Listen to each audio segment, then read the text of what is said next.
Finally, this hour, the nominations for the 2026 Academy Awards are out, and one film is making history. Sinners is now the most nominated film ever, snagging 16 Oscar nominations, including, of course, Best Picture. Other films up for the top prize, 10 of them in all, including One Battle After Another, starring Leonardo DiCaprio, Hamnet, and Frankenstein. For more on the nominations, let's bring in Erik Davis. He is Fandango and Rotten Tomatoes correspondent. Erik, always good to have you with us. So let's start with Sinners. 16 nominations, shattering the record. Beyond Best Picture, what are some of the other categories that led to this record-breaking moment? And for people who haven't seen it yet, tell us, what is it that makes this movie so special? Yeah, I definitely think it was a surprise, considering when the previous record was 14 nominations. That was held by only 3 films in Oscar history, All About Eve, Titanic, and most recently La La Land. But I do think there were a couple of surprise nominations that helped to get there, particularly in the supporting categories. Wunmi Mosaku for Best Supporting Actress. My personal favorite nomination of the morning, Delroy Lindo getting his first nomination at 73 years old in the Best Supporting Actor category.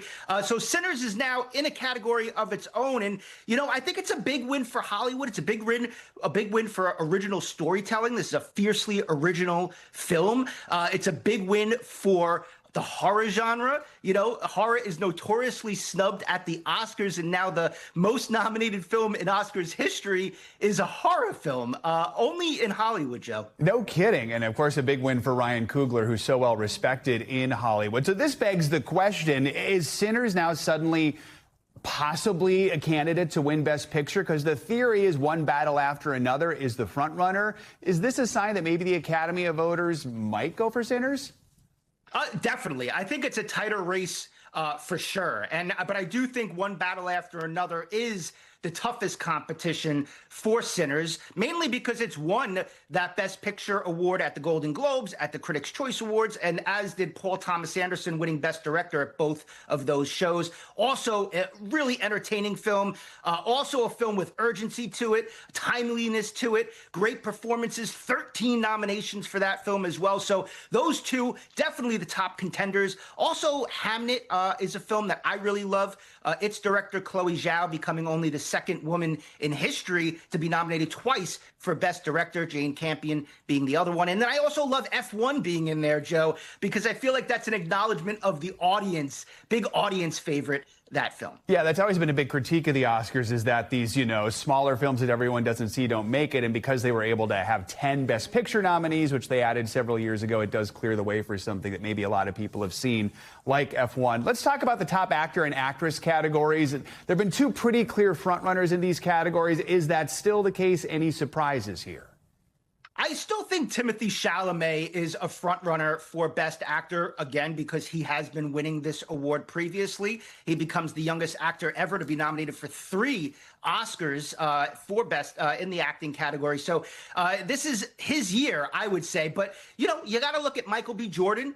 Those 16 nominations for Sinners definitely put him in their frontrunner status, and also Leonardo DiCaprio, Ethan Hawke. A lot of big fans of his too, and Wagner Moura becoming the first Brazilian actor ever nominated in this category. So really great story across the board. Any one of these 5 men could win. I would say Timothée Chalamet maybe has the best shot. How about Best Actress? This one, if there's a lock at the Oscars this year in the acting categories, I would say Jessie Buckley is the closest to it. She's been winning this award.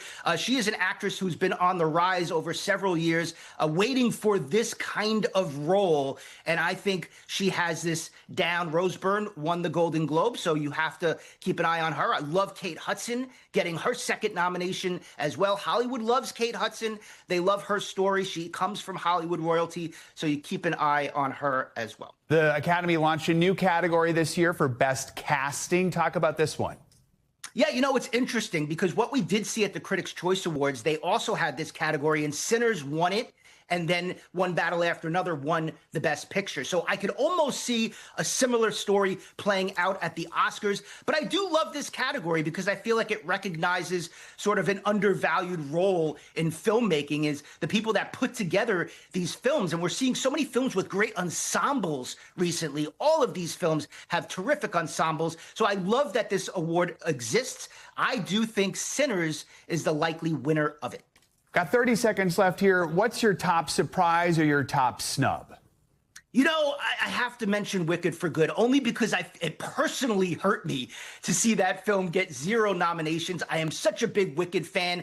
My house is a big Wicked fan. My daughter is still blasting the music from Wicked for Good. And I think Ariana Grande, Cynthia Erivo, the production design, you know, this is a film that got 10 nominations last year and no nominations this year. And that may be a sign of the Oscar voters saying, you know what, we recognized you last year but Wicked would be my choice. It can be tough sometimes when you have 2 or 3 parts to a movie to get nominated every year. All right, Eric Davis, thank you so much. Can't wait for the Oscars. That's going to do it for this hour of Morning News Now. Stay with us.